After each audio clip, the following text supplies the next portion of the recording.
and welcome to another D&D Stories. I am your host, TheWriter, and this is a show where I sit here on the wrong side of my bookshelf full of gaming stuff and tell you all my D&D stories. Now, if you recall last time when I told the Quest for the Character Sheet story, I was talking about a group of guys called the Tabletop Terrors, Tim and James. And they invited me to a brand new campaign, and of course I jumped at the chance to be in a 4-player campaign after doing a bunch of one-on-ones like I have been lately, to not be behind the DM's curtain, to get more practice with 5th edition, and so on and so forth. So this was a great new opportunity for me, and these guys just invited me straight in. So I was very pleased, very happy. And after the very interesting day of getting my character sheet for Cryptbreaker James, I was ready to go. And if you want to know more about the character that I am playing in this campaign, you can probably see it on the screen now. I'll try to superimpose it over myself so you can just kind of get the basic stats and the basic things, if you're curious about the numbers, which don't really matter when you're telling a story, but whatever. So we've got me playing Cryptbreaker James, a 4th level human rogue.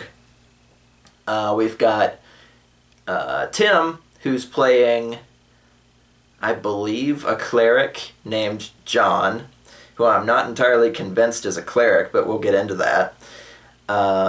Cassandra, who is playing as, oh gosh, where are my notes? I think her name was Eden? Yeah, Eden. Like the Garden of Eden. I thought that was cute.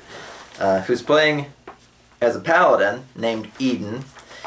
And our friend Mike, who is playing a ranger named Neath. So we have cleric, paladin, rogue, ranger. A pretty good spread. I designed Cryptbreaker to be the dungeon crawling type of rogue, and his backstory was that he was a tomb architect for a long time. He would be the guy that they would build a tomb and put people in it after they died, and he would arrange all the traps and the pitfalls and things to keep the grave robbers out, the seals, the inscriptions, the things like that. He doesn't know any magic, but he would put warning signs in and put darts in the walls and lock the doors and put the vats of boiling acid in the hidden panel in the ceiling. That, if that's ever happened to you, that was him. So and obviously, there are only so many families that can afford to build such intricate, trap-filled tombs to protect their dead and their loved ones. So after a while, the money very quickly dried up, so he became a regular gravedigger for a church. And at the same time, now and then, he is hired by the same families whom he made the tombs for, to break back in to said tombs to recover artifacts, whether that be, family heirlooms, documents, holy books. As long as you share the same last name and you give him written permission, he'll break into your family tomb for you to recover something of value. I thought that was a really interesting way to play like a neutral good rogue, and you can't really call him a thief because he's not stealing anything. He has written permission from the owners of said resting places. So, I wanted to play a sort of, I'm not that kind of rogue kind of guy. He's not a trapezist, he's not a face rogue, he's a dungeoneer rogue, but he's never stolen anything. So it's kind of an interesting spin, I thought. And his stat breakdown is about what you would expect. High dex, high strength from digging all those graves, etc., etc. I got to play around with 5th edition's character creation a bit more. Still don't like the skill system, still don't like the feat system, but I am here among friends, and I am here among people who wish to roleplay, so a bunch of crunchy numbers probably wouldn't have been as appropriate for this type of campaign, but I still prefer Pathfinder. I still prefer 3.5.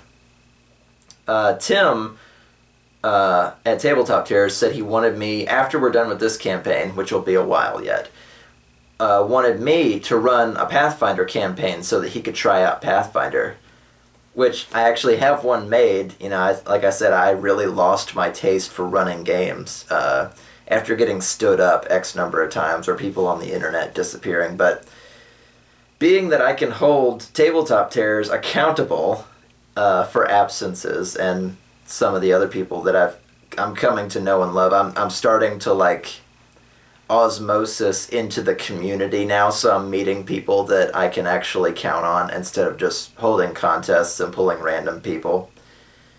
Not that Andrew and James were were bad. They were really great guys, but to suddenly fall into a group was great. So after this campaign, maybe I'll run Tim and James and the others through a Pathfinder campaign. So I've got a backlog. Wow.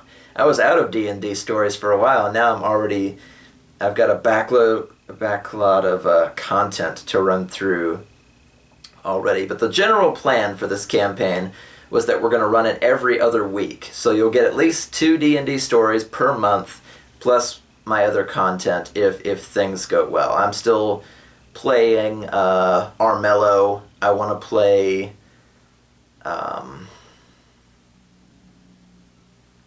I've got a whole list on Steam. I can't think of any of them off the top of my head. I got a free Steam code to play Antherion, which is a game I'd never heard of, and it's really hard because I'm getting my ass kicked by rats, seagulls, and crabs, which should never happen. I don't appreciate ROUSs in my RPGs, but whatever. Anyway, let's get into the actual D&D story. I've been rambling long enough. So we gather up on Google Hangouts. So I do not actually have the raw footage for this story recorded. For those of you that like to go and listen to the story or listen to the game as it actually played out, I will put a link in the description below so that you guys can follow it over to Tabletop Terrors and listen to it there, because they were hosting it, so they recorded it. So if you want to listen to it, you'll go over to their channel. I'm not going to steal it, you know. Not my game, therefore not my footage, but the D&D story retelling will be mine. So if I get any details wrong or if I embellish things incorrectly, you can go check the footage and figure out where I messed up. So anyway, we start in, and I took notes to try and get all the names right, because this is a homebrew setting called Dragon Grin, which kind of made me chuckle, because I know this is just a coincidence, but one of my signature magic items that I have used over and over and over through a bunch of the games that I have DM'd is the Pauldrons of the Dragon's Grin, which is a pair of shoulders that you can put on to give yourself a +3 to intimidate. They were like little dragon head skull things. They would like seep mist or seep smoke, and it made you look scarier. So going to a homebrew setting called Dragon Grin, I thought that was kind of cute, or kind of funny. I know it's no reference to my stuff, but it was a neat coincidence.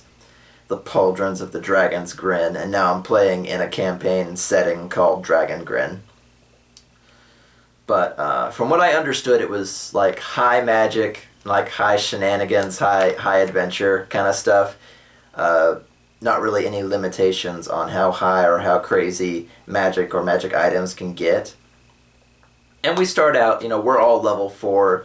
We get regular gear, regular money. I don't think any of us are sporting a magic item right now, which is a little unusual, because I've had a lot of DMs say, you know, pick one magic item, you know, worth 1,000 gold or less, or pick something, or here's 3,000 gold, buy a magic item, and the rest of the money disappears, you know, stuff like that. But no, we just started with regular stuff, so I got, you know, clothes, a crowbar, all the stuff that rogues start with, the thieves' tools. I got a necklace with lots of different religious symbols on it. Since Cryptbreaker James works around the dead, works around crypts, various flavors of like holy ground, you know, he wears like a symbol from most religions around his neck to you know, if he goes into the right church or the wrong church or something, he can like shift the necklace to one side so that the proper one is in the middle, so that looks like the primary part of the necklace. I thought that was kind of clever.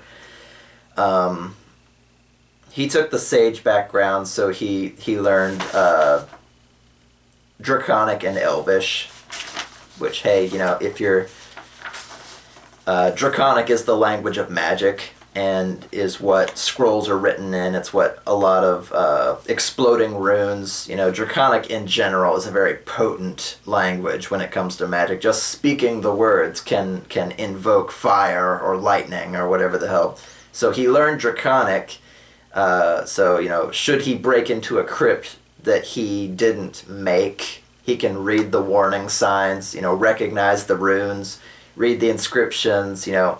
If you've got a wall, you know, of like coffin drawers or whatever they're called, where you bury a bunch of people in the same wall and you like slide them in on coffins. If there's 25 dead people and you're only looking for one of them because he's got like a magic necklace or something, you know, you don't want to unearth 24 other people because you got bad luck. You know, you've got to read all the inscriptions. Oh, it's this guy. Dig out one person, recover the necklace, put him back. You know, do the rites, etc., etc. So I wanted him to learn Draconic. I wanted him to learn Elvish. I wanted him to have Dwarven as well, but his intelligence wasn't high enough. So, Anyway, sorry. Got to get to the story now. I'm ranting long enough. We begin at a run-down old cathedral in the middle of the woods in the northern end of a place called Innis. And Innis doesn't mean anything to me because the DM didn't give us a map, so I have no idea where we are. In Dragongrin, in a region called Innis, at the edge of a wood, is a beaten-up old ruined cathedral. It's mostly wood and stone. All the stained glass windows are broken out. There's trees growing inside. There's limbs. There's roots. You can barely see the floor. The floor is covered with dirt. There's grass growing. You know, the place is a freaking wreck. And Cryptbreaker James, having received a letter from a colleague who is now unfortunately deceased by unknown reasons, because that's what you get when you get the sage background. One of the items you receive is a letter from a dead colleague. Just as flavor, what we used it to get him there is that there was something of great value in this cathedral, and he was going to come and see if he could find it, and not really fence it, but like bring it to the proper people who might pay him for it, because he's not going to like sell it on the black market. He's not going to like bring it to a crime lord. He might find, you know, identify the church, you know, get said item, and then take it to, you know, another branch of the same religion and get a reward. That's kind of his line of thinking. So not really Indiana Jones, this belongs in a museum, but more of a, you know, it's gonna sit and never be enjoyed or anything by anybody. Why leave it there? Let's grab it and bring it out so it can be enjoyed, whatever the object might be. Cryptbreaker James is guessing, based on the letter's description, that it might be some kind of holy book, an ancient set of scriptures, records, you know, border openings and closings, trades, something important that is written. And again, because the cathedral is in such ruin, if it's still there, it's going to be very well hidden, because, you know, the elements have already broken this building to a fucking shell. Our DM, James, spent a long time describing just like there are freaking trees inside this church. You know, all the windows are busted, all the floor is covered with roots, all the furniture's gone. You know, the pulpit is the only thing left standing.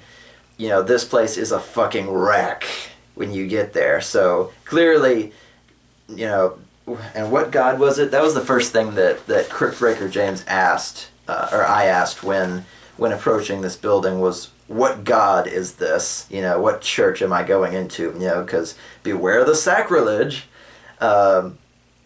of doing just the wrong thing on the wrong God's holy ground, because God knows if you walk into the wrong church and your shoes are blue, and that God finds blue really offensive, suddenly angels will come down from on high with tritons that shoot lightning and other bullshit like that. Don't underestimate a creative DM when it comes to offending a god on their own holy ground, because a lot of weird and exotic bullshit will happen to you. So Cryptbreaker James, he kind of like eyes the cathedral, or what's left of it, and he figures that this is a cathedral to the goddess Core. And I'm thinking like apple core, but we didn't quite figure out how to spell it. And Core is described as like an elven princess sort of god, like nature and let the land shape itself how it may sort of thing, which is kind of weird considering that her temple is a cathedral, which is in fact the opposite of nature, but whatever. They needed a worshiping place, and what if it rains, And her story was that she fell in love with a moon god, a male spirit of the moon, and there was like a forbidden romance there, and it's very romantic. But she's like a nature / night / like elven filigree, jade with gold. With gold accents. That's kind of the aura that this place is giving off. Very fancy, very delicate, and this place has fallen to ruin despite it being, a cathedral of stone. It's actually mostly wood and glass, and it's fallen to the elements, basically. So I'm wondering if maybe this was a lesser sect, or maybe these people have moved on, or anything like that. There's clearly no one here, in other words. There's not going to be like 9 monks and a preacher and, nuns and different things like that. I'm drawing conclusions back and forth based on what I'm finding, and the place is basically abandoned. But Cryptbreaker James has heard of Core, so he adjusts his necklace so that the symbol for Core, whatever it might be, is in the center, in the front. And he goes up to the big double doors and hopes that they don't fall when he pushes them open. And again, I get the description that I just told you. It's completely overrun, trees, dirt, there's grass growing inside, etc.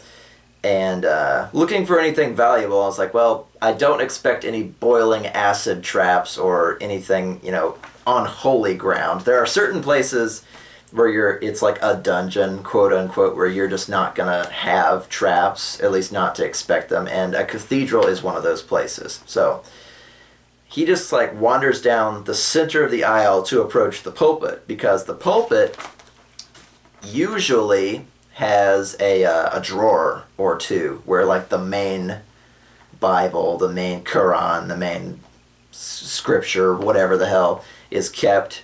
So I'm thinking, I bet it's in the pulpit if it's, a book, scripture, or whatever, because that would be protected from the elements. If the pulpit's made of stone and it's got a nice, like, thick oak drawer, then yeah, it would probably survive the rain and the elements and whatever else. And, worst case scenario, it's got a lock on it, and I can just, like, use my thieves' tools or break it open or whatever. So I'm wandering up there, and there's nothing on the pulpit. So I was like, oh, darn. So I'm looking out over, and behind me, behind the pulpit, is a fake wall, which I immediately noticed because my passive perception is like plus 14, so not too bad, in other words. And I start like pawing along this thing when a man comes out. It's Tim's character, John, the cleric. And I see what you did there, John the cleric, John the Baptist, in a cathedral. I get you. But he wanders out and goes, I'd say, Core, bless you, but you might be disappointed. And Cryptbreaker James just like, yeah, wasn't expecting anybody in this ruin. And I go, who are you? He goes, my name is John. I'm a cleric of Core. And I'm kind of eyeing this guy, and he's like, if a cleric had day clothes, like a regular, just like pants and like a long tunic, not quite a robe, but like he's a big dude under these like loose-fitting, very casual clothes. And I'm like, I'm Cryptbreaker James, and John says, I don't think there's anything else left here of value, but if you find something, you can have it. He's clearly, he's like middle-aged, he's like salt and pepper hair, he's run down, he looks like not elderly, just like tired in the eyes, John apparently lives in this ruin. Like he has like one torch lit, and he just like came to see who was rooting around in the ruins, because that's where he was living as a hermit, as something. He claimed to be a cleric of core, but that didn't last very long because certain weird details kept coming up, and I'll get into that as we go along. And I was like, well, I have this false wall here, and he basically goes, hey, be my guest. If you find something, I've not ever been to that part of the church. Clearly he got there after it fell into disrepair, which makes you wonder how trees are growing in there, how it got dirty, how the grass started growing, who broke all the windows, etc., etc., or if it just fell to the elements and this hobo cleric moved in. I don't know. So the timeline is a little iffy on when he showed up and when this admittedly fancy cathedral fell into ruin. I was like, well, there's a false wall here behind the pulpit. Maybe we can open it and go further in. And I look up, and there's a stained glass window. So I was like, if this false wall is torn down, it will lead outside, and it's dark. So I was like, well, does this lead to a courtyard? Does this lead to, the cathedral's herb garden? What do you put behind a false wall that leads outside? What's to keep me from just walking around the building? I don't know. I was looking at the thick woods, so it was actually just easier to go through the false wall than it would be to navigate the foliage, And as I'm like trying to navigate or trying to, get through this false wall, like discover the mechanism on how to open it. And I was like, I probably should have examined the pulpit a little more closely, but it was so old, and it's just wood paneling, so I could just grab my crowbar and pry it open. And as I'm getting ready to do this, somebody else wanders in through the same way that I came. Is this big, tall, like halberd-bearing, breast-plated woman in armor who wanders in out of the darkness of the night, and I wondered instantly, like, why was she traveling at night by herself? Takes one look at the cathedral and is like, what in heaven's name happened to this place? Which was Cassandra's character, Eden, the paladin. She's wielding a halberd, which, to the best of my knowledge, is like a spear with an axe on the top, a reaching weapon, in other words. She gets to use the D10, in other words. Lots of reach, lots of damage, lots of skill needed, because it's a two-handed weapon. So, a retribution paladin, in other words. Somebody that knows their way around a few weapons and can deal the damage. Or maybe halberds are one-handed, I don't know, because she had a shield at some point. Or did she change weapons? I don't know. Correct me in the comments below. Is a halberd a two-handed weapon? I think it is, because it's spear-like, it's long. But she wanders in, takes one look at this cathedral, and is like, what in heaven's name happened here? And her story was that her family was known for breaking up and delivering large chunks of ice. And, in medieval eras, ice was a luxury. So delivering it to the church, maybe for feasts, for food preparation, what have you, holidays, festivals. And her family would stop at like each cathedral, each church that they passed to pay their respects, to drop ice, to give a little to the church. And over time, her family rose to nobility. And at this point, being a paladin, she was on like a pilgrimage from like place to place to basically travel and see the world, so she's not, living off daddy's money for the rest of her life. She's out making her own, And she wanders into this cathedral that she had visited as a child, and in it she sees, what basically amounts to a burglar and, a chiseled old man in ratty robes standing there amongst all these trees and ruined architecture. She goes, "What happened?" Which actually adjusted the timeline of the cathedral, because if she, let's be generous and say that she's 30 years old, that would mean that, this church would have fallen into ruin within the last 20 years, because she would have to have a memory of this place. And not to diss children, but having early childhood memories usually starts around 8 or 9, to where you can remember them well into adulthood. That's usually, and I know a bunch of you are like, "Oh, I remember when I was 3, I remember when I was in kindergarten," stuff like that. Well, on average, it's 8 or 9. So within the past 20 years, this cathedral went to shit. And John moved in at some point as a hermit, because clearly he's not taking care of the place. And she comes in and sees us. "What is going on here?" It's like, and John kind of turns and he goes, "Oh, blessings of Kor be upon you." And I'm like, "Bullshit, Chris. Blessings of Kor be upon you." But she wanders in. She sees, a cleric of Kor who's, I guess he's got the markings or a necklace or something.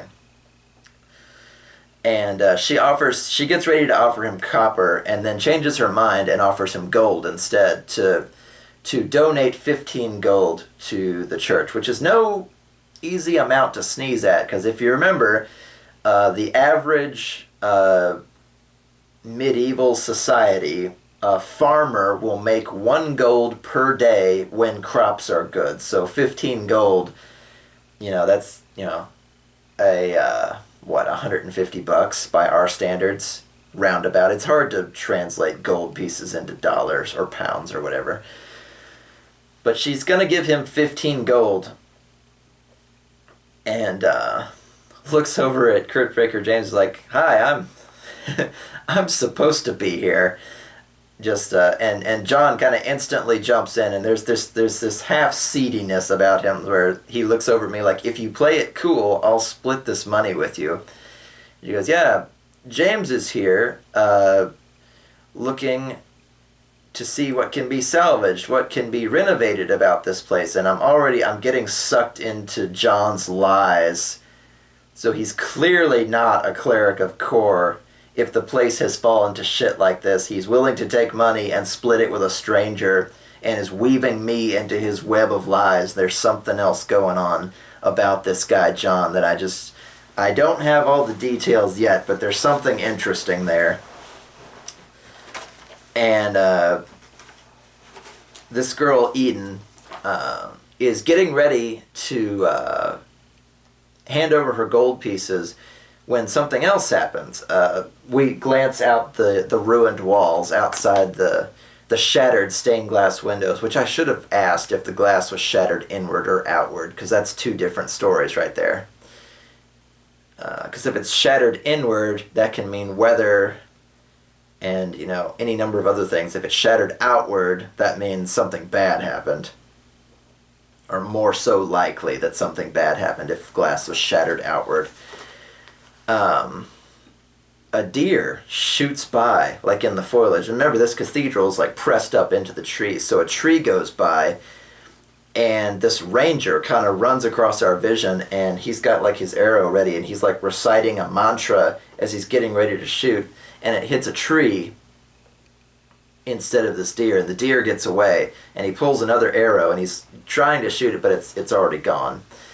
And he's like, "Who put a cathedral in the middle of the woods?" And I'm thinking, why is he hunting at night? See, I think for this session, my only problem with this was that it took place at night. Like, if Cryptbreaker James had permission to basically go loot a church, why would he go at night?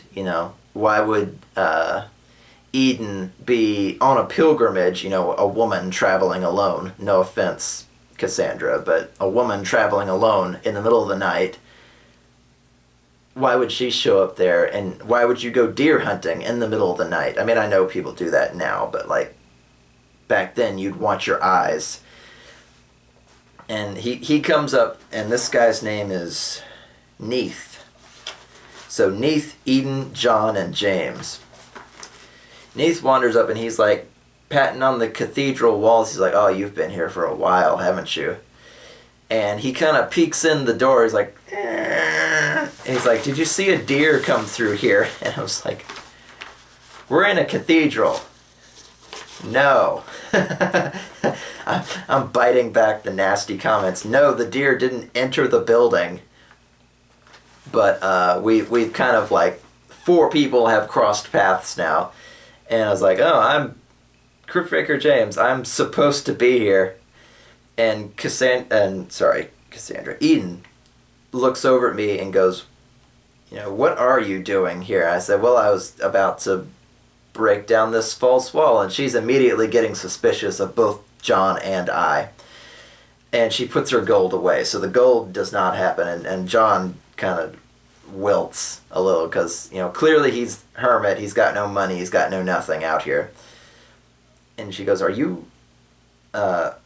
Neith goes, I get it, man. You're robbing the place. I don't really care. Have you seen a deer? And Eden looks over and goes, you're robbing the place? I go, no, I'm not. Why does everybody assume that? I've got written permission, and I give her this letter from my admittedly dead colleague about this item that could be worth quite a bit in the right hands that I'm here to excavate, basically. I think that was the word I used to make it sound better. I'm here to excavate this item to make sure it gets back to the right hands or to the right family and to reap the rewards. And according to this letter, it's worth twice what I usually make. So, yes, I'm here, and if I have to break down a false wall in a ruinous church, then yes, I'm gonna do it. That doesn't make me a burglar, per se. And, Neith, since his dinner pretty much got away, offers his help, and we get like a crowbar and we get a shovel, and we're going to start like prying this thing open. Like I said, I probably should have just like searched for the mechanism, but given how ruinous this church was, it probably wouldn't have done us much good. Whatever chains or counterbalances there were to make this false wall open, because clearly it was put there on purpose, but it was disguised as a part of the wall, like a hidden door. It was basically, like mechanically speaking, a hidden door with no switch, no mechanism that we could find. So we're gonna just break it down, basically, with crowbar and shovel. And Neith takes the crowbar and I take the shovel, and we basically pry away one of the panels.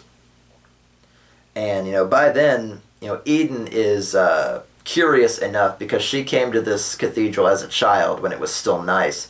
And beyond this door is basically like the inner sanctum, the place where only like the top church officials get to go. So she saw, people going this way when she was a kid, but she was never allowed to go there. So she sets aside her apprehension for, her girlish curiosity and decides that she's going to help us break this open. And hey, if there's treasure and adventure to be had, and maybe something to swing her halberd at, because she seemed awfully happy during combat, all the better. So, a party is formed under the idea of a treasure hunt. So I was like, okay. We like I said, we peel off like the first panel of this door, and Eden squeezes through, and it's dark outside, obviously. And we fiddle back and forth with like, do we have torches? Do we not have torches? And I actually messed up here because, I'm Cryptbreaker James. I go underground into dark places for a living, and I did not write down torches on my character sheet anywhere. But what I did have was a Dungeoneer's pack, because in 5th edition everybody gets an Explorer's pack, an Artisan's pack, a Dungeoneer's pack. Everybody gets a pack. and I didn't write down what was in it, and I couldn't find it in the equipment chapter when we were there playing. So I had to like ask our DM. I was like, God, this is embarrassing. I don't know what's in a Dungeoneer's pack. Does it have torches in it? And yeah, sure enough, there were 10 torches inside. So after a lot of finagling, trying to decide if we had torches or not, or if we needed to light a branch on fire or something in order to light this place up, because it's, you know, I almost had like a Minecraft feel roundabout it. It's like the more darkness there is, the more monsters there'll be.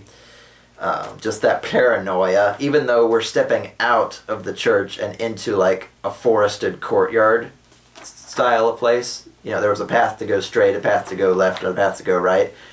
But we're outside the building itself, so anything could happen there. There was a couple of torches inside, according to John, and John goes off to wherever he was staying, and he goes, "I'll be right back. I've got to grab a couple of things in case something goes wrong." And he gets like a long ornate box and puts it on his back, and he's got like a rusty spalder on one of his shoulders, and he's got like a walking stick. He's not fooling Neath, our new ranger friend, who's like, "Oh, you think you're coming across as lame? You're not fooling anybody." To which, of course, John says, "There's a difference between lame and lazy. I'm just lazy. Don't worry about it." You know, clearly he's past his prime, but, you know, he's very dangerous over short distances. So he's got his stick and he's got whatever's in the box. And it's kind of long and thin, so I'm like, oh, that's a weapon of some kind. And he also brought like a longbow. So he went to like go get his gear after I probably woke him up pushing the church doors open. So he went to get his stuff and he came back. And we kind of hesitate in the doorway because there's like spider webs everywhere. The foliage is super thick. There could be anything in this courtyard. We don't know. And we're playing D&D, so chances are there is something there. Sorry, that it's kind of metagaming, but I was like... And again, Cryptbreaker James is like, well, we're on holy ground. I don't expect a manticore to pop up and chew my face off. You know, just give me a torch. And, you know, Eden breaks the rest of the door down with her halberd because it's a fucking D10 and she can. And Cryptbreaker James takes the torch and he goes out like 6 steps. This was a mistake. This was a mistake on my part because all of my characters in D&D and Pathfinder, across all alignments, across all religions, races, and classes, 90% of the characters that I play have crippling arachnophobia.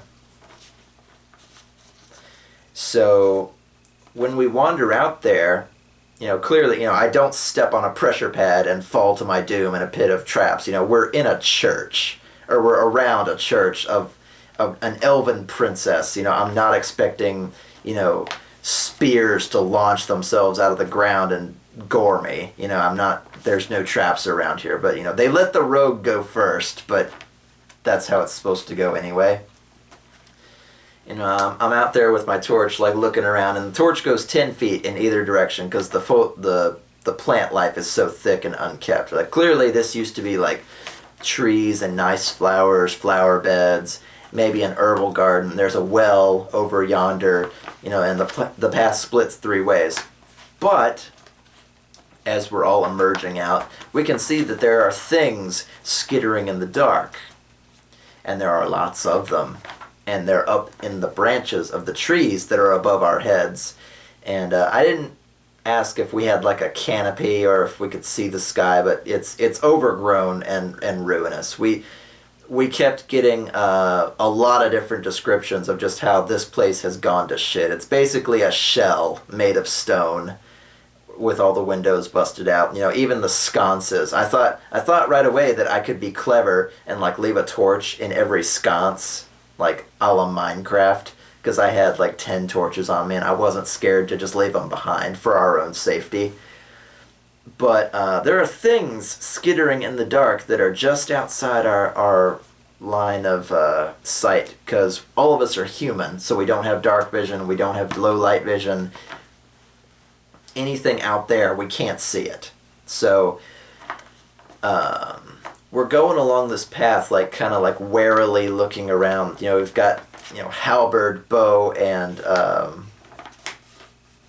I guess walking stick at the ready. Cryptbreaker James has a short sword on him, but doesn't pull it. Number one, because he's not expecting to be attacked. Number two, he's not really a combat character.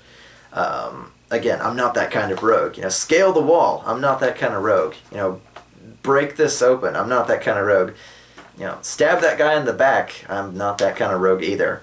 You know, so he's the dungeon crawler rogue. He's based on knowledge, intelligence, and centrifuge. Combat is not his thing. So he's got a short sword, and that's about it. You know, he's got his dagger, but he'd be more likely to pry open a treasure chest with that, or a short bow. Whoop-de-fucking-do. You know, if a rabbit is dumb enough to wander within 10 feet of him, he'd probably still miss. But he's got a short sword, and that's it. So I'm there to hold the light when we're in combat, which we'll get to that. And as the things, whatever out there, are skittering through the dark, one of them falls out of the branches, like, and just like lands among us. Like, I'm leading the way, and behind me is Eden, and then John's in the back. And an eder cap falls out of the branches right in front of us. And Cryptbreaker James squeals like a woman. And if you don't know what an eder cap is, just unminimize me right now. I'll put like a picture up right here. Basically like a spider-faced little goblin thing. Just anything even remotely spider-like. He screams like a woman and jumps back like into Eden. And Eden like checks him with her with her halberd, and just like instantly like rah rah like chases the thing away. It's more scared of us than we are of it, because eder caps are rather small. At least these are. And there's plenty of them, but they're probably not going to attack us unless they were like seriously outnumbering us, like fire ants, or like beetle swarms or scarab swarms, things like that. They won't attack you by themselves, but if they had really, really, really big numbers, then they would come get you. And Cryptbreaker James is not used to this. He's not used to monsters, and you know, you go into a crypt, everything's dead. You know, nothing moves except for you and, you know, whatever traps you happen to set off. He's not used to little spider-faced monsters dropping out right the fuck in front of him with their hairy little pinchers and faces, and they walk upright. They're basically little goblin things with spider faces, and he wigs the fuck out. Neath, our ranger, basically has to like take him by the shoulders, like, you just hold the light, man. You'll be okay. Get a hold of yourself. Ah! Ah! Yeah.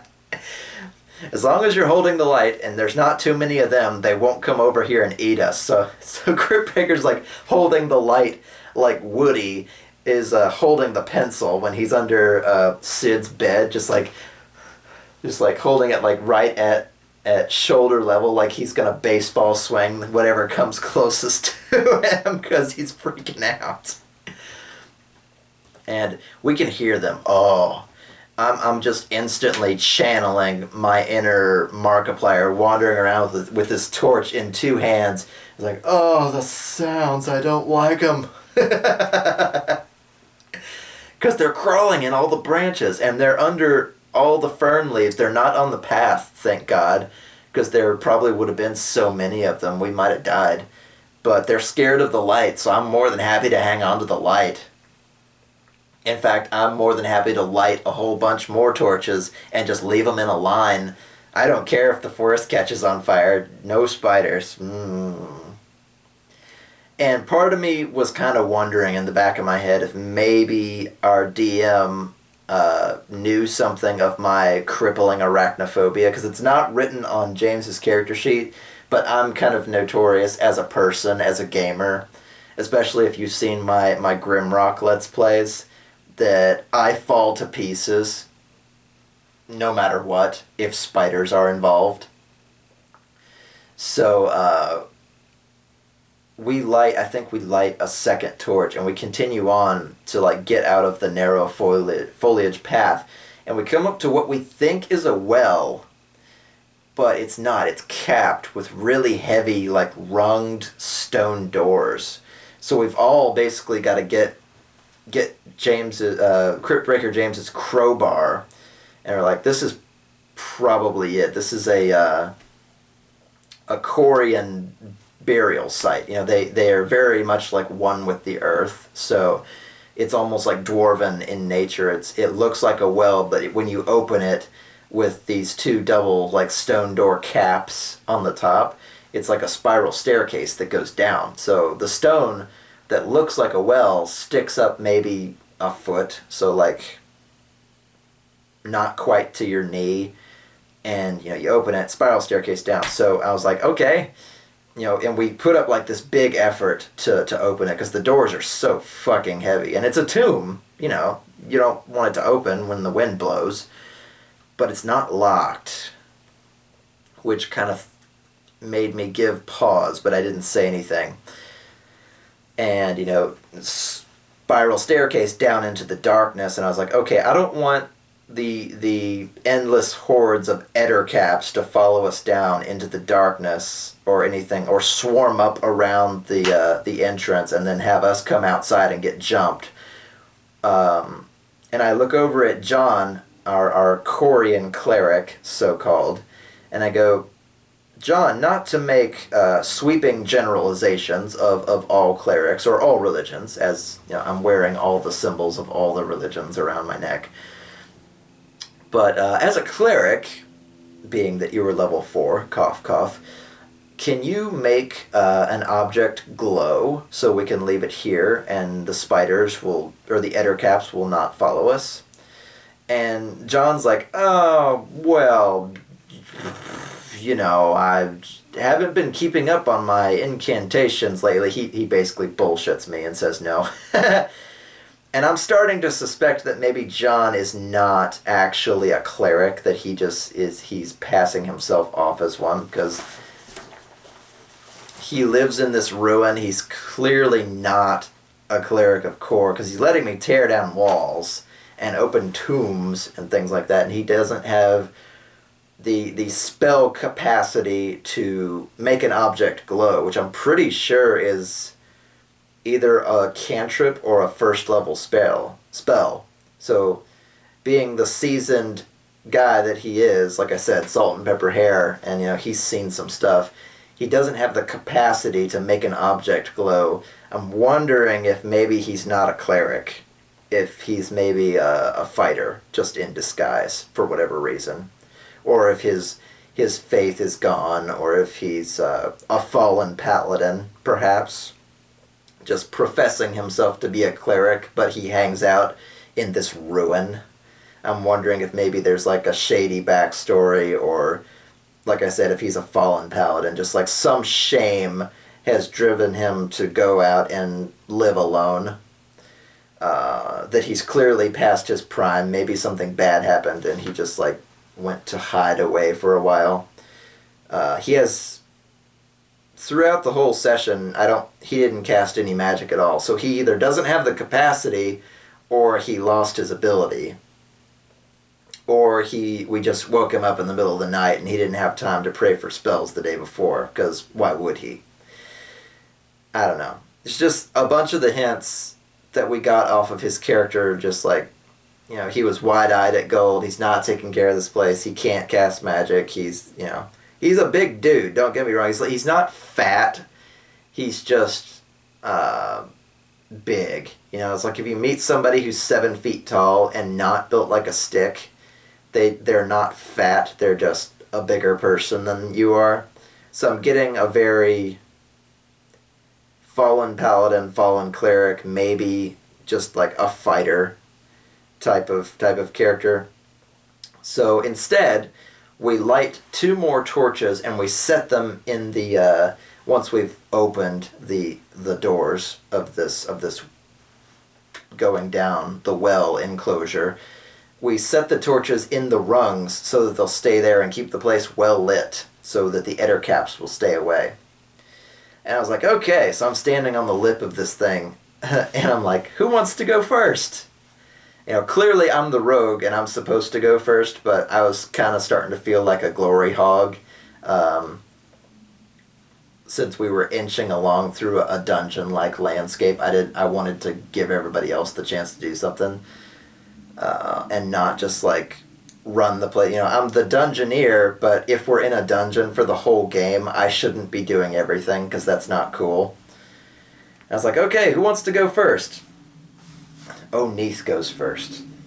Neith is our ranger. Neith decides he'll go first. You know, he checks to make sure the stairs are steady and that the torches are set and that the ettercaps aren't rushing up behind us. And he goes down the spiral staircase.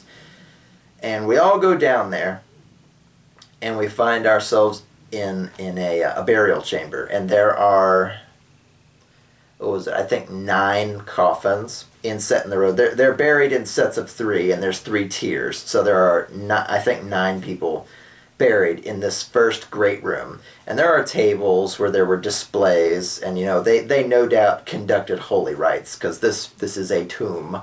There are places to embalm, to wrap, to do rites, to put flowers, to bless the coffins, you know, whatever it happens to be before they actually like put you in the wall in your cedar box or in your coffin, whatever it happens to be. But the place has already been ransacked. I was like, damn it, that's why the door wasn't locked. There might have been like a big padlock or something on it before, but no, somebody got to this place before we did. There's overturned tables, there's filth, there's, you know, all the trinkets and whatever grander treasures there may have been, you know, offerings to the dead, incense, perfume, exotic flowers, you know, holy symbols, it's all gone. And I'm just like, oh, because again, Cryptbreaker James, you know, his job was to find a specific item. I hope it wasn't in this room, because this place is just a wreck. And we're kind of like, we brought 2 torches with us. I think Neith was carrying the other one. And so Cryptbreaker James is like wandering around, just like checking the inscriptions, looking at the walls. There's like a lot of green, a lot of earthy tones, a lot of gold filigree. The stone is like sheer. You know, it's not like brickwork like dwarven stuff. It's very natural, very, you know, earthy. There's roots hanging from the ceiling. There's rocks. You know, the floor could have been dirt, you know, with just a little bit of stone tiling so it doesn't turn into mud and collapse on itself. It was built, but it was built with the land rather than against it, you know. Which made me feel better about the elven princess style of religion. The filigree was all made to look like, you know, branching trees and curling flowers and things like that. So it looked very nice, and it could have been tree ichor. I almost got my dagger out to like scrape some of it to see if it was gold, but then I remembered, you know, oh, there are 3 other people watching me, and Cryptbreaker James is neutral good, so, you know, he's here for the one object. I can't just like loot everything. That's not something he would do. So I slapped my own wrist, and I'm like, okay, there's going to be at least 3 chambers. According to our DM, he said that there are 3 different tiers in this religion. You know, this is the lowest tier. This is where not like a cultist, but like church affiliates, people from the congregation who were important were buried here, and then like church officials would be buried in the next room, and then like church leaders would be buried in the 3rd tier. It wasn't really clear, but the place was wrecked, so it was hard to tell anyway.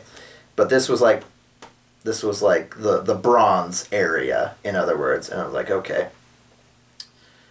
But while we're in there, like turning tables over and looking around for anything of value, anything useful, we hear shuffling around beyond the first door, and the entrance doors, which took all 4 of us to fucking open, by the way, slam shut behind us. And I was like, oh god. And Eden instantly turns around with her fucking halberd. It's like, did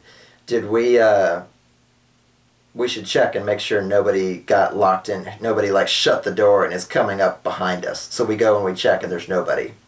We're like, oh, damn it. So I'm wondering if like the door was on a timer to keep the weather out, or, you know, the Eder caps are clearly not strong enough to move doors that take 4, you know, fully grown, fairly strong people to open in the first place. So I'm wondering if there was a timer, if there was somebody else there that John didn't see, which was very unlikely. So I'm mystified as to how the dungeon door slams shut a la Zelda, which was unexplained for a while, but we'll find that out on the way out. And we hear shuffling beyond the first door, and we're like, well, the only way on is forward. So John, our cleric, quote unquote, pulls down his wooden box, and he opens it, and he pulls out these 2 longswords, really fancy, like filigreed longswords. And apparently he has dual wielding, because he's got longsword left hand, longsword right hand, and he's ready to go into battle with both of these. And I'm starting to kind of like, oh, cleric of core, huh? Not sure I buy it. No magic, no nothing like that.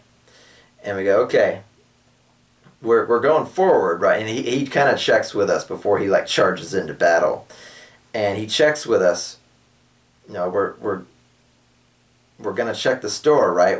This is what we're doing. He makes sure that Neith's got an arrow ready, and I take the other torch, because, again, I'm not a combat character, so I'm going to be like the guy holding the light while the battle's going on. And Eden's got her halberd, and they're all like crowding around the store for whatever bullshit is about to burst out of the darkness and try to eat us. And again, I'm wondering, I was like, what is strong enough to live here, to get in and out through the door we saw that took all 4 of us to open? And John kind of like uses his foot to like kind of inch the door open, and he gets jumped by a tenju. And I was like, a tenju? You mean the little bird people? And yeah, sure enough, it's or Kenju, was it? Kenju and Tenju are 2 different things. Tenju are like crow people. You can play as them as an exotic race, but Kenju I don't think you can. They're basically flightless little bird people, and this one had a knife and had they're kind of like hoarders, sort of. They'll gather up anything shiny like a raccoon or any filth and build a nest. Basically, he made a nest out of this crypt, and heard us dinking around in the other room, and we basically busted into his house.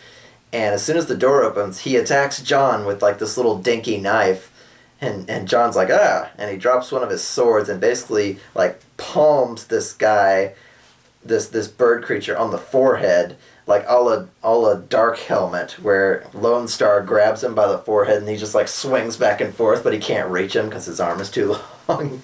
If anybody ever does that, aim for their arm. Don't swing at them in open air. But Neith sees this dirty little bird creature come boiling out of the darkness and swinging knives everywhere, and has like one of his mantra moments, which, if you remember with the deer earlier, he was like reciting a mantra as he was aiming. He recites another mantra and uses I forget what it was. I think it's a ranger ability he can only use once per day or something like that, to basically add 10 damage to a shot. And he rolls, and then he rolls high enough, and then he rolls maximum damage plus 10 more damage. I think he clipped this thing right in the heart for like 21 damage in one shot, and it just goes bleh. I was like, Cryptbreaker James looks over at him just incredulous and goes, "How did you miss the deer? That was amazing." He just one-shots this thing right as soon as it pops out. He just like, yeah, and shoots it in the heart. I was like, damn, 21 damage in one shot. Whew. But And I'm standing there with my 2 torches, just incredulous at the martial ability of the people that I'm wandering around with. And but our troubles don't end there, because there's a strange teleporting puff of smoke that we failed to notice during the battle, that pops up behind Cryptbreaker James, and suddenly the smokes part, and there's like this gaunt panther, like glowy-eyed panther thing, just like jumps and straight into the back of his neck and takes a chunk out of his neck. I mean, this was pretty explicit. It just like gores the back of Cryptbreaker James' neck, and then teleports away like Nightcrawler.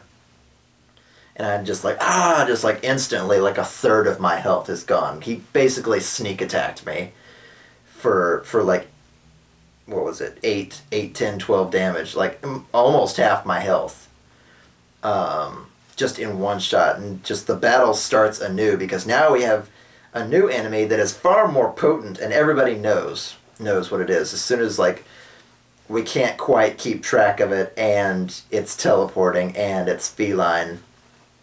It's a displacer beast.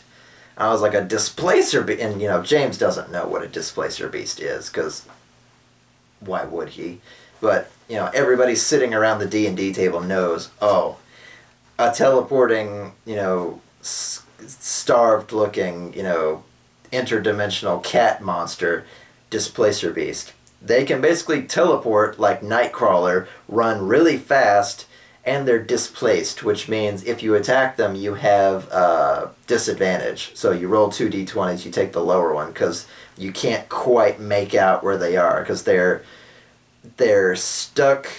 What was it? They're either stuck between dimensions, or they're surrounded with like an aura of smoke, so you can't quite see where they are unless they're attacking your face, And Eden instantly turns and uses a hunter's mark on it. So it gets like a tattoo of like a tear on its forehead, and they find it crouching in the corner. Because when Cryptbreaker James gets hit, he staggers forward and kind of like pinwheels around with the torches, because he's basically dual-wielding torches at this point, because he can't fight. And the shift in light is enough to expose this thing, like crouched in the corner, waiting for its next opportunity to take somebody's neck out. And I'm bleeding down the back of my fucking shirt. And Eden sees it crouched in the corner, marks it with the hunter's mark. It basically gives her like an extra d6 to attack it, and then like advantage and a whole bunch of other stuff. It gives additions to basically everything.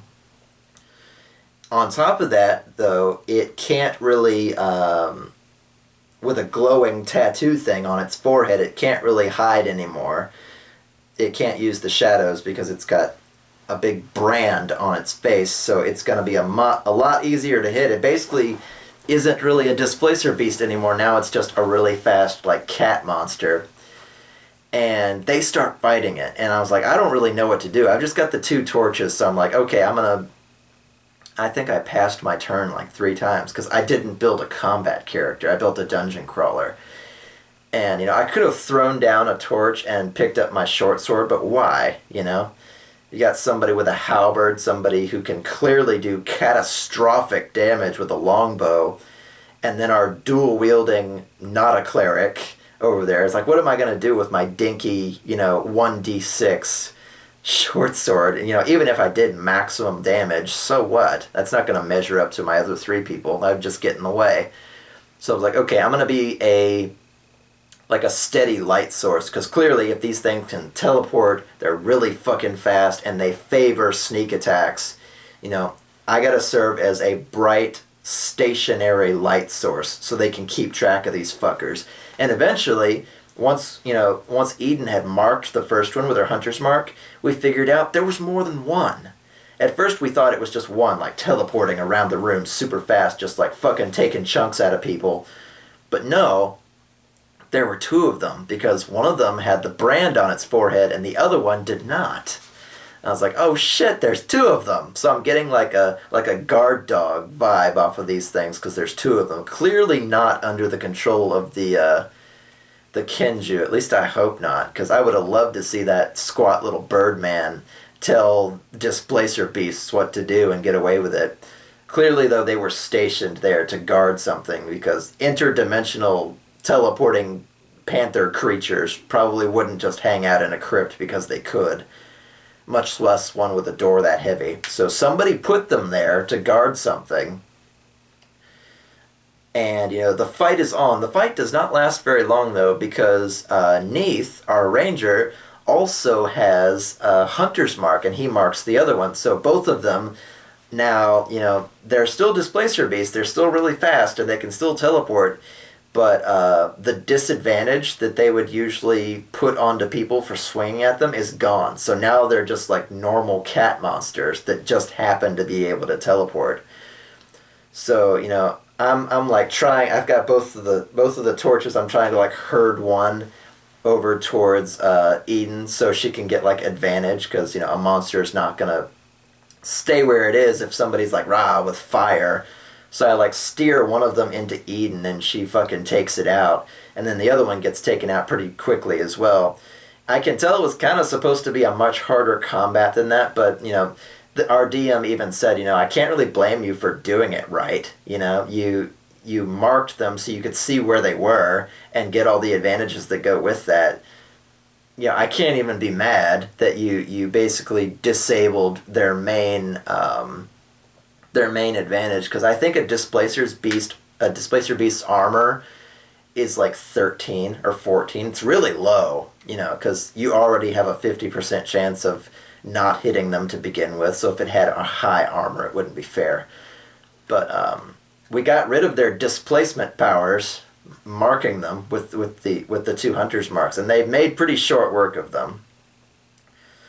So they both go down pretty well, and Cryptbreaker James, I think I was the only one that got tagged, just like by the initial sneak attack, just bleeding the fuck out the back of my neck, because clearly it. The DM said, it took a chunk out of your neck. You're bleeding pretty fucking profusely, just like down the back of your shirt.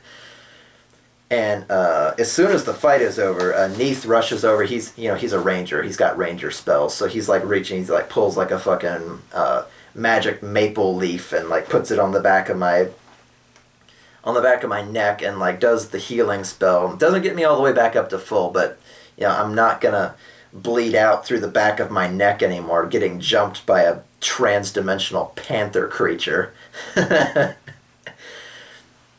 And we check everybody over. Is everybody else okay? Nobody's missing any limbs or anything like that. We check and make sure they're dead and that they're not just gonna teleport away again, things like that. And I was like, okay. We stand there and breathe. Everybody breathe for a second. During this combat, however, I noticed John, our not a cleric, cuts one of the strings off of his robes to free his arm, and his arm is fucking marked up with like bits of metal and scarring and tattooing, and I'm like, he's kind of got like an Auron vibe to him, like Final Fantasy X Auron. His arm is always in that sling, like he's hurt or something, but as soon as he like shrugs out of the sling, he can swing his sword, two-handed, and he's super fucking strong.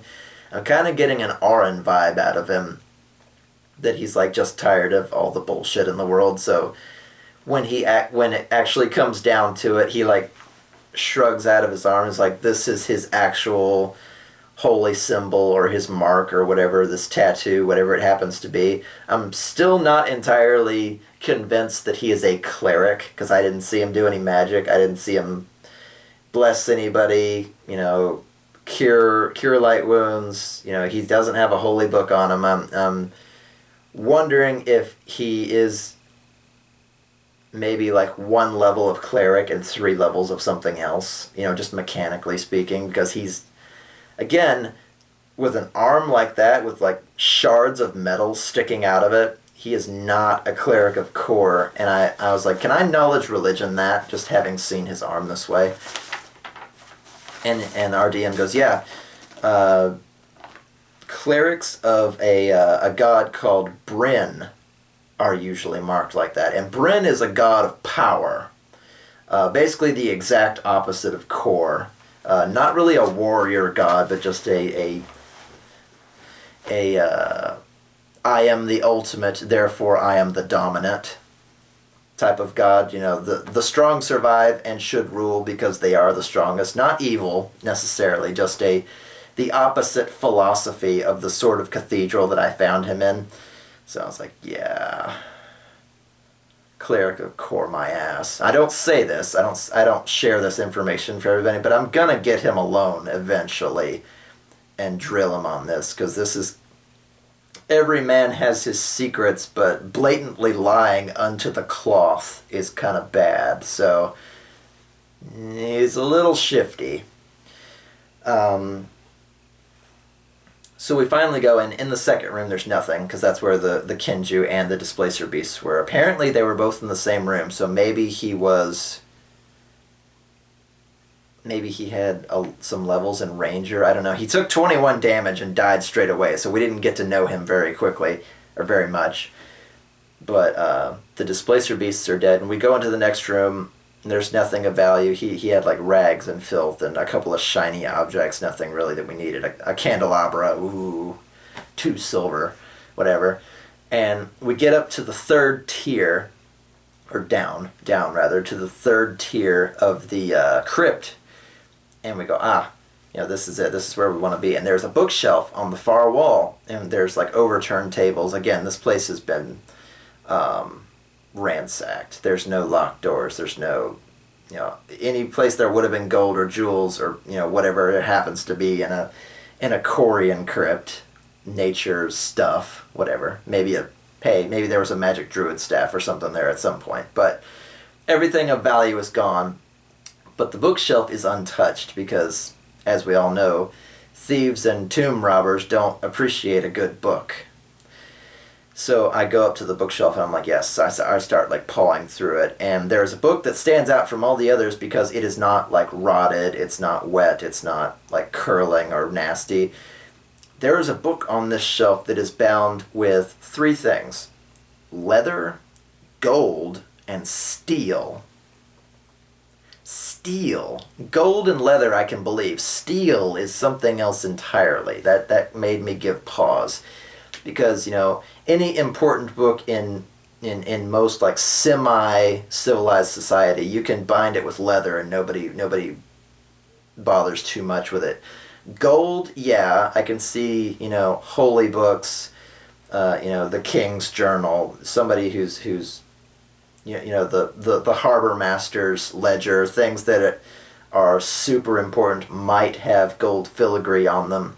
Steel is something else entirely, so I'm kind of tapping my lips a little. It's got a lock on it, so we take it out, we turn a table right side up again, and I fiddle with the lock for a while, and I don't even have to roll for it because we're not under any kind of stress. So I undo the lock. I was like, okay, given all the suffering that we have come unto, I think everybody deserves to know what's in this book.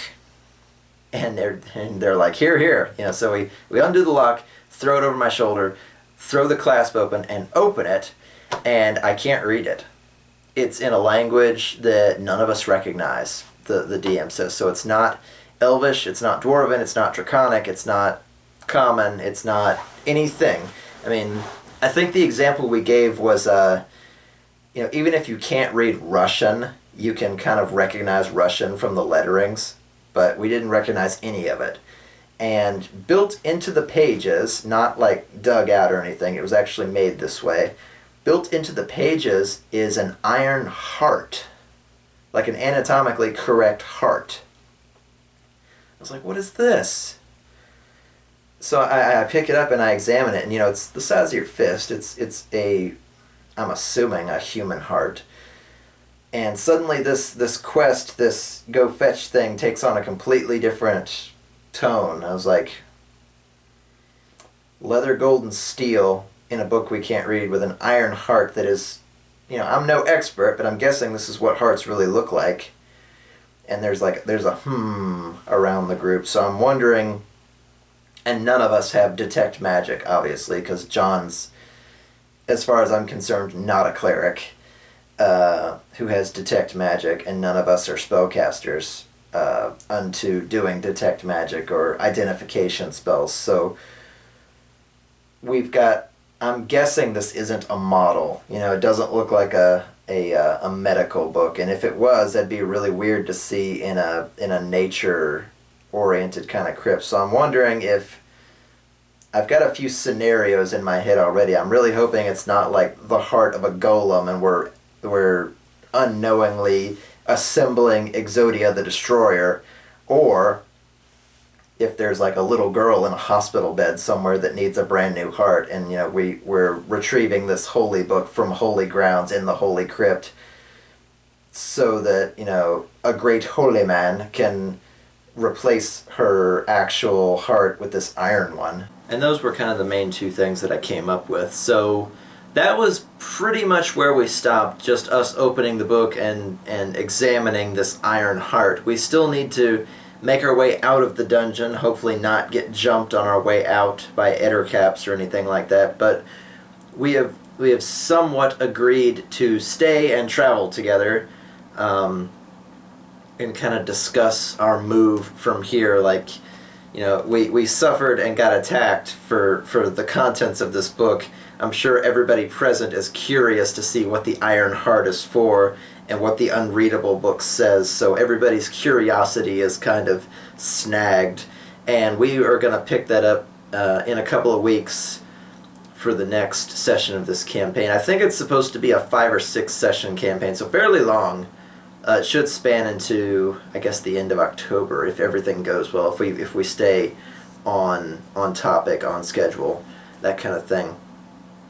And I guess that is the end of this particular D&D story. So until next time, keep gaming.